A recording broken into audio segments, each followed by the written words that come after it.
അങ്ങനെയൊന്നും പറയണ്ട. അമരത്തിലെ മമ്മൂട്ടി എന്താ മോശമായിരുന്നോ? മമ്മൂട്ടി ഫാൻസും മോഹൻലാൽ ഫാൻസും വേഗം ഒന്ന് പോയേ. വൈകുന്നേരം മുഴുവൻ കറങ്ങേണ്ടിയാവും. നല്ല ക്ഷീണം, ഉറക്കം വന്നിട്ട് വയ്യ. അല്ലെങ്കിൽ തന്നെ 9 മണി കഴിഞ്ഞാൽ നിന്റെ കണ്ണെന്നാ നേരെ നിന്നിട്ടുള്ളേ. ഒന്ന് പോയേ. Good night. Good night.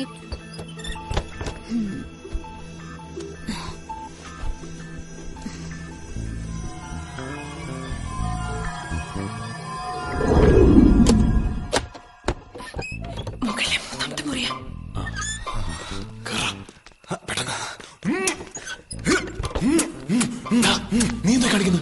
എത്ര സുന്ദരിമാരുടെ പാദങ്ങൾ പതിഞ്ഞ പടിയാ. അങ്ങനെ എന്റെ ഒരു സ്വപ്നം സഫലമായി.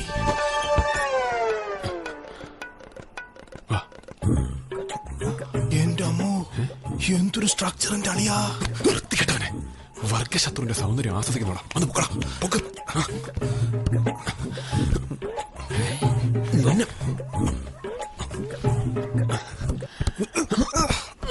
എന്തൊരു വെയിറ്റ്. ഭരണപക്ഷത്തെ കരുത്തനായ MLA മകളല്ലേ, എങ്ങനെ വെയിറ്റ് കാണാതിരിക്കും? എന്റെ അമ്മോ.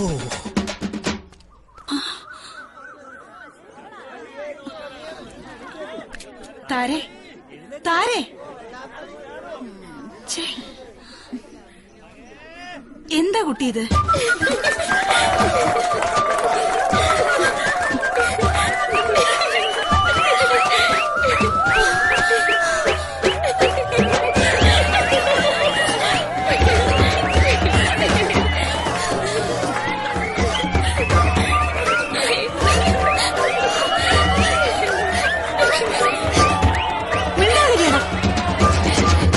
ഞാനാണിത് ചെയ്തത് എന്നുള്ളതിന് തെളിവൊന്നുമില്ലല്ലോ.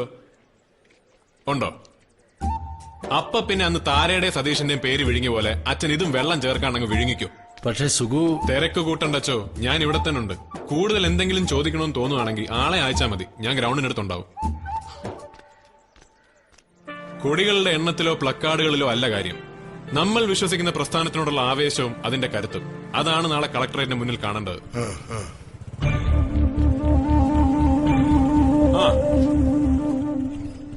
ഗുരുകുല സമ്പ്രദായത്തിൽ ശിഷ്യഗണങ്ങൾ ഗുരുക്കന്മാരുടെ കൂടെ താമസിച്ച് വിദ്യ അഭ്യസിക്കാറുണ്ടെന്ന് കേട്ടിട്ടേ ഉള്ളൂ. പാരമ്പര്യത്തിൽ നിന്ന് ആർജവം ഉൾക്കൊണ്ട് എന്റെ ക്ലാസ്സിലെ ഒരു പെൺകുട്ടി ഇന്നലെ രാത്രി കോളേജിൽ അന്തി ഉറങ്ങിന്ന് കേട്ടപ്പോ എന്റെ സകല രോമങ്ങളും ഇതാ കണ്ടില്ലേ, പെടച്ചുപോയി. നേരിട്ട് കണ്ട് അഭിനന്ദനം അറിയിക്കാൻ അങ്ങോട്ട് വരാനിരിക്കുകയായിരുന്നു. സാറിനെ കൂടുതൽ ബുദ്ധിമുട്ടിക്കണ്ടെന്ന് വിചാരിച്ചു. അതാ ഞാൻ ഇങ്ങോട്ട് വന്നത്. ഓഹോ, പ്രിൻസിപ്പളിനോട് നീ എന്താ പറഞ്ഞേ? തെളിവില്ലാന്നോ? കേരള പോലീസിന്റെ 3-ാം മുറിയുടെ സുഖം മോൻ ഇതുവരെ അറിഞ്ഞിട്ടില്ലല്ലോ. ഇല്ല.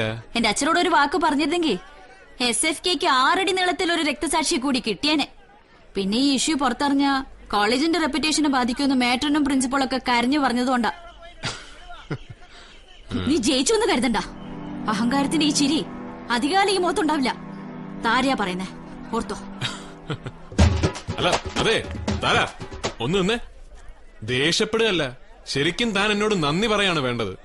ഹോസ്റ്റലിൽ നിന്ന് എടുത്തോണ്ട് വന്നുവെന്ന് മാത്രമല്ല, കോളേജ് തുറന്ന് രാവിലെ ആദ്യത്തെ സ്റ്റുഡന്റ് വരുന്നവരെ തന്റെ മോഹന നിദ്രയ്ക്ക് കാവലിരിക്കുകയും ചെയ്തു. തടി കുറയ്ക്കണോട്ടോ. എന്തൊരു മുടിഞ്ഞ ഭാര. പിന്നെ കൂർക്കം വലി ഉള്ളതുകൊണ്ട് ഉറങ്ങാതിരിക്കാൻ പറ്റി. പട്ടയടിച്ചിട്ട് നമ്മുടെ പഴന്തുണി കൂർക്കം വലിക്കുന്ന കേട്ടിട്ടുണ്ട്. പക്ഷെ ഒരു പെണ്ണ് കൂർക്കം വലിക്കുന്നത് ആദ്യമായിട്ട് കേൾക്കുക. ഇന്നലെ രാത്രി ഞങ്ങൾ മുറി വന്നപ്പോ എന്തായിരുന്നു കിടപ്പ്. അത് കണ്ട് ഇവന്മാരൊക്കെ വയലന്റ് ആവുമെന്ന് ഞാനൊന്ന് പേടിച്ചു. പിന്നെ ഞാനാണൊരു പുതപ്പെടുത്ത് പുതപ്പിച്ച് കണ്ണുകൊണ്ടുള്ള ഇവന്മാരുടെ ലീലാവിലാസങ്ങളൊക്കെ അവസാനിപ്പിച്ചു. അല്ല, അവന്മാരെ കുറ്റം പറഞ്ഞിട്ട് കാര്യമില്ല. ഇന്നലെ രാത്രി മുഴുവൻ ഈ സൗന്ദര്യ സമ്പത്തിന് കാവലിരുന്നപ്പോ എന്റെ മനസ്സ് പോലും എത്ര തവണ പതറിപ്പോയെന്നറിയാവോ?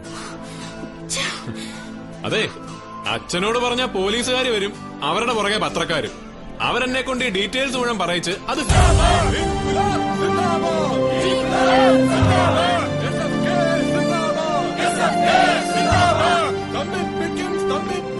കേരളമാകെ സ്തംഭിപ്പിക്കും. പാലായിലെ പാതിരിമാർക്കും പാലക്കാട്ടെ പട്ടന്മാർക്കും കോഴിക്കോട്ടെ കോയമാർക്കും കഷ്ടം തന്നെ. കോളേജ് തുറന്നില്ലാരും മുമ്പ് തുടങ്ങി. വിദ്യാഭ്യാസം കച്ചവടമാക്കിയ കേരള സർക്കാർ തൊലയട്ടെ. ഇന്ന് സ്ട്രൈക്ക് തന്നെയാണോ? SFK സിന്ദാബാദ്.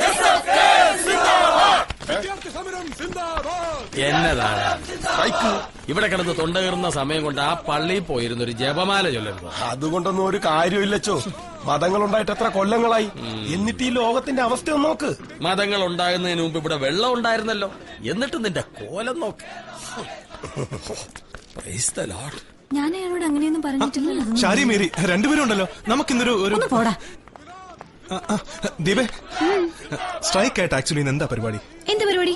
അല്ല, എന്റെ ജീപ്പുണ്ട്, നമുക്ക് വേണമെങ്കിൽ ഒന്ന് കറങ്ങാൻ പോവാം, ഒരു ഐസ്ക്രീം കഴിക്കാം, അല്ലെങ്കിൽ ടൈം പാസിന് വേണ്ടി ഒരു സിനിമയ്ക്ക് പോവാം. ഇനി അതും അല്ലെങ്കിൽ ആരും കാണാതെ വേറെ എവിടെയെങ്കിലും. ഭാവി തലമുറയെ വാർത്തെടുക്കാൻ യുവതി യുവാക്കൾ ഒരുമിച്ച് നീങ്ങണമെന്നാണ് പ്രധാനമന്ത്രിയുടെ ആഹ്വാനം. നിനക്കൊന്നും അമ്മയും പെങ്ങളും ഇല്ലേടാ. അതിപ്പോ തനിക്കില്ലേ അച്ഛനും ആങ്ങളമാരും ഒക്കെ എന്ന് വെച്ചാൽ അവര്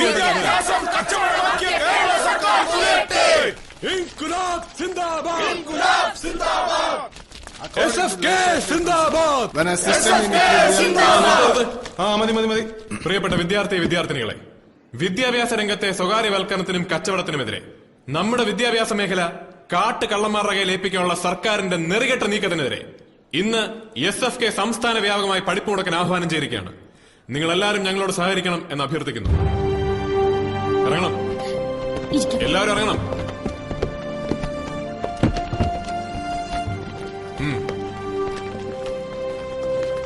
സാറെവിടെ പോന്നു? ഇന്ന് സ്ട്രൈക്കല്ലേ? പക്ഷേ ഞങ്ങൾക്ക് പഠിക്കണമെങ്കിലോ? താരെ വെറുതെ ഓവർ സ്മാർട്ട് ആകല്ലേ. കോളേജ് മുഴുവൻ പഠിപ്പ് കൊടുക്കുമ്പോ എന്റെ ക്ലാസ്സിലെ പിള്ളേർ മാത്രം ഇറങ്ങാതിരുന്ന. കോളേജ് ഫീസും ഹോസ്റ്റൽ ഫീസും തന്ന് ഞങ്ങൾ ഇങ്ങോട്ട് പറഞ്ഞു വിടുന്നതേ നിങ്ങളുടെ നേതാക്കന്മാര് ദുസ്വപ്നം കാണുമ്പോ പഠിപ്പ് മുടക്കാനല്ല.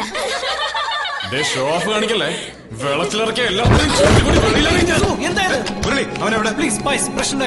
സഖാവേ, ഈ വിരട്ടിൽ കണ്ട അന്റാർട്ടിക്ക വിഴുങ്ങിയ പോലെ നിൽക്കുന്ന ഒരുപാട് പിള്ളേരെ സഖാവ് കണ്ടിട്ടുണ്ടാവും. താരെ ആ കൂട്ടത്തിൽ കൂട്ടലേ. ഹലോ, എന്താ പ്രശ്നം? താരെ എന്താണ് പ്രശ്നം? ആരാ താരയെ പഠിക്കാൻ സമ്മതിക്കാത്തത്? നിനക്കെന്താണ് ഇതിൽ കാര്യം? എനിക്കെന്താ ഇതിൽ കാര്യം? ഞങ്ങളുടെ ആരാധ്യനായ മൂവാറ്റുപുഴ MLA-യും പാർട്ടിയിലെ ഗർജിക്കുന്ന സിംഹവുമായ കുറുപ്പ് സാറിന്റെ മകളുടെ കാര്യത്തിൽ എനിക്കെന്ത് കാര്യം എന്ന് ചോദിക്കാൻ നിനക്കെന്ത് കാര്യം? സതീഷ, ഇതിൽ പാർട്ടി രാഷ്ട്രീയമൊന്നുമില്ല. ഇല്ല. ഇത് ഫൈനൽ ഇയർ ആണ്. ഞങ്ങൾക്ക് പഠിക്കണം. നാളെ നിങ്ങൾ സ്ട്രൈക്ക് നടത്തിയാലും ഞങ്ങൾ ഇവിടുന്ന് ഇറങ്ങില്ല. ഇറങ്ങരുത്. അതിന് ഞങ്ങൾ എവിടെ സ്ട്രൈക്ക് നടത്തുന്നു? ഇപ്പൊ ഞങ്ങളുടെ പാർട്ടിയല്ലേ ഭരിക്കുന്നത്. താര ധൈര്യമായിട്ടിരുന്ന് പഠിച്ചോ. കുവൈറ്റിനെ ആക്രമിച്ച് ഇറാഖിനെ എതിർത്ത അമേരിക്കയെ പോലെ താരയുടെ കൂടെ എന്നും ഈ സതീശൻ കഞ്ഞിക്കുഴി ഉണ്ടാവും. സത്യം സത്യം. ഫലഭൂയിഷ്ടമായ എണ്ണപ്പാടം കണ്ടിട്ട് തന്നെയാണ് നിന്റെ ശുഷ്കാന്തി എന്ന് ഞങ്ങൾക്കറിയാം. MLA-യുടെ മോളെ കുറിച്ച് അനാവശ്യം പറഞ്ഞോട്ടല്ല. എന്ത് ചെയ്യുന്ന ധൈര്യം ഉണ്ടെങ്കിൽ നെഞ്ചത്തിട്ട് നോക്കിയിരിക്കടാ. കൊണ്ടോടാ അടിയളിയാ.